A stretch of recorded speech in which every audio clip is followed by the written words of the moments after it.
অবৈধ online batting app 1xBet এর সঙ্গে জড়িত থাকার অভিযোগে জনপ্রিয় দুই অভিনেত্রীর বিরুদ্ধে মামলা হয়েছে। একজন টলিউডের মিমি চক্রবর্তী, অন্যজন বলিউডের উর্বশী রাউতেলা। ভারতীয় সংবাদ মাধ্যম টাইমস অফ ইন্ডিয়ার প্রতিবেদন থেকে জানা যায়, 1xBet একটি বেআইনি ব্যাটিং প্ল্যাটফর্ম। এর মাধ্যমে বিপুল পরিমাণ অর্থ পাচার হওয়ার অভিযোগ রয়েছে।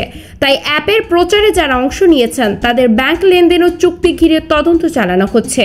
এ তদন্তের জেরে এনফোর্সমেন্ট ডিরেক্টর ইডি মিমি ও উর্বশীকে জরুরি তলব করেছে। ব্যাটিং অ্যাপে তাদের কী ভূমিকা ছিল তা জানতেই তলব করা হয়েছে দুই অভিনেত্রীকে। দিল্লির ইডির সদর দফতর সূত্র বলছে, টলিউড অভিনেত্রী মিমি চক্রবর্তীকে 15 সেপ্টেম্বর এবং বলিউড অভিনেত্রী উর্বশী রাউতেলাকে 16 সেপ্টেম্বর আদালতের তরফ থেকে দিল্লিতে ইডির সদর দফতরে সময় মতো উপস্থিত থাকার নির্দেশ দেওয়া হয়েছে। প্রাথমিকভাবে 1xBet অ্যাপের প্রচার ও ব্র্যান্ডিংয়ে যুক্ত থাকায় ইডির জিজ্ঞাসাবাদের মুখোমুখি হবেন মিমি ও উর্বশী। ভবিষ্যতে এ মামলার জেরে আরও কয়েকজন তারকাকে জিজ্ঞাসাবাদ করা হবে বলে জানিয়েছে ইডি কর্তৃপক্ষ। প্রসঙ্গত, ব্যাটিং অ্যাপের সঙ্গে তারকাদের জড়িত থাকা এবারই প্রথম নয়।